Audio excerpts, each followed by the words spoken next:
Hello! Hey Earthlings, I'm here as well. Hello! Today you get both of us. In one single video.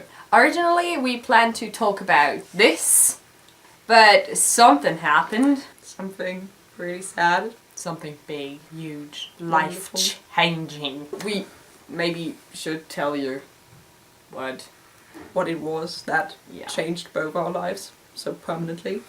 This.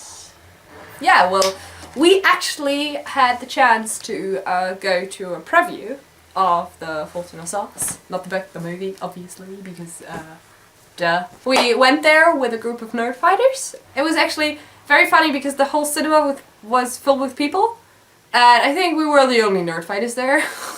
Yeah, about 10 people or so in a movie theatre of 200. And we just kept... That was weird.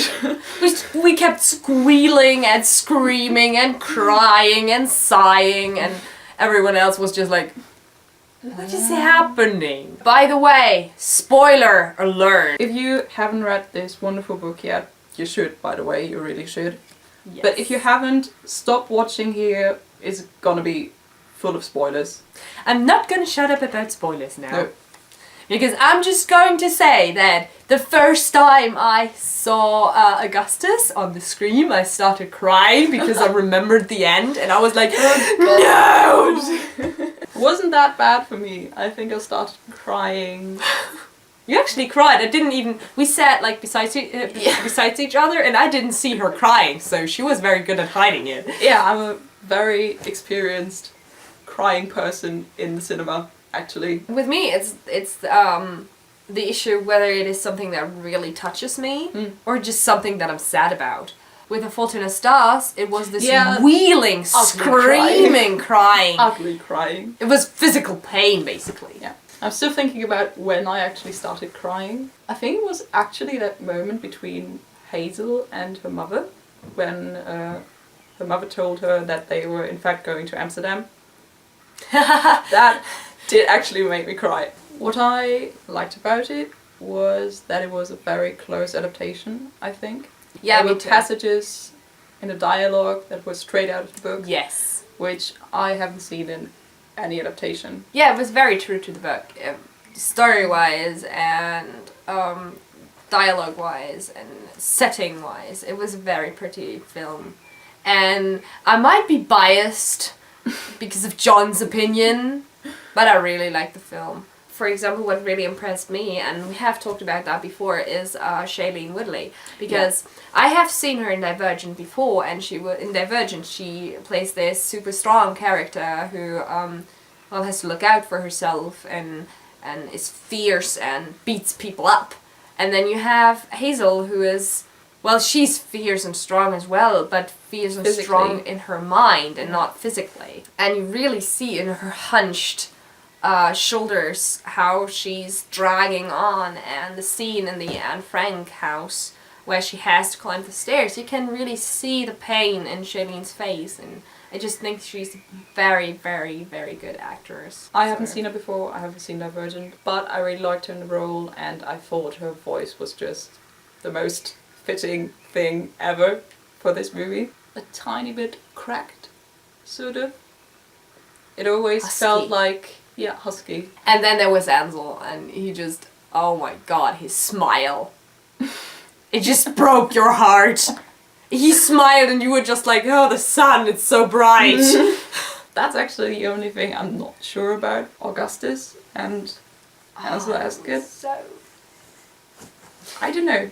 Just he was alright, but in comparison to Hazel and all the other actors, it was a difference in acting, I thought. I also really liked the music in the film. Yeah, that's true.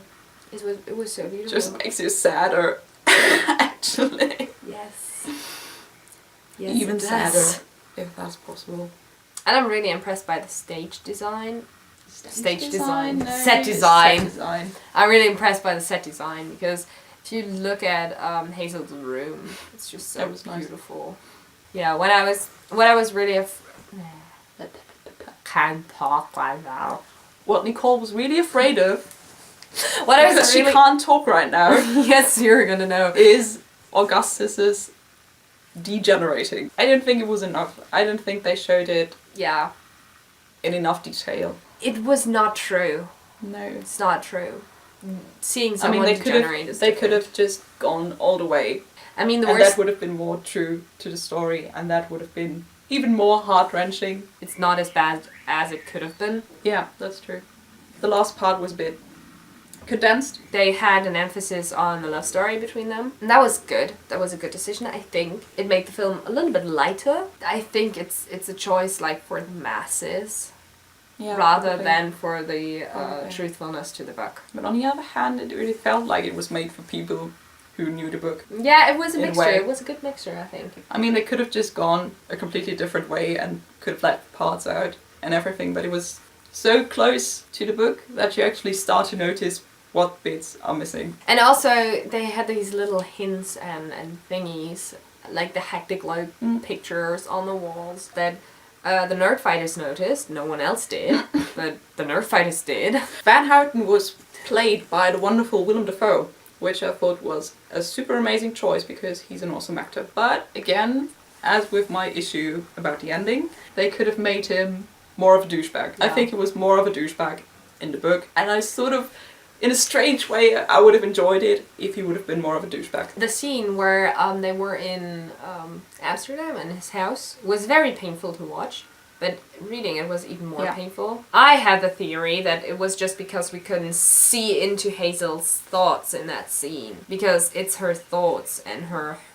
pain that makes it so painful to read. I have another theory, which is that the scene wasn't long enough. Yes. In the book, he keeps repeating the douchebaggy things he does. And I think that repeating of weird douchebaggy stuff really adds to the atmosphere. And I think that is what drives you over the edge at some point, and that was missing. But I think, it's a film. Yeah, that's true. It had to cut something out. I never really liked him, and I didn't like him in the film. Well, you're not supposed to. No. But I think it was a good douchebag. So, it was a good character to hate. Although I do think that they toned down the whole film, Yeah. which did take away from the reality and from the message, I think. It's fine. As long as John thinks that his message still comes across. And I do think it does. In the book, Hazel keeps searching for the alternate version of an imperial affliction. In the film, they made it a lot shorter in that Van Houten just gave her the papers. That was nice. I think that was a good cut. I do have to say that I think my favourite scene is the scene in the restaurant. Where they sitting there and having dinner together because it's a happy time. And also the waiters, or the waiter and the waitress, they are so adorable. I like the scene in the literal heart of Jesus. That really cracked me up. Oh god. In the beginning. Yes. Literal heart of Jesus. But yeah, it was a very nice experience, and I don't know about you, but I feel very lucky that I was able to see the film before Yeah, it me was too. actually airing. In your opinion, who should watch this movie? Everybody. Everybody. Everyone. Every single person on this earth. Should have been more nerd fighters in the audience. Yeah. That's our one regret. Yes. Absolutely. In conclusion, you should absolutely watch that film, and if you have not yet read the book, I don't know why you watched on, but read you should it. still read the book. And if you have read the book already, read it again. Just do it. Cry again. I have to read it again. Me too. No. We should stop this video now and just go back to reading. So if you liked us rambling on and on and on about The Fault in Our Stars, do subscribe, give us a thumbs up, comment, share, all the nice things, Stay tuned for some more stuff. We'll be back in 2 weeks' time, and Gatsby some other time. Whenever we have the time to meet up again and film. Yeah. Maybe at Ellie's place next time. my Let's place. see. Or if you really love this background of my sunset that I painted when I was 14. So vote below if you want to see the sunset in the background, or if you want to see my lovely wallpaper that isn't wallpaper. And see you soon! Bye!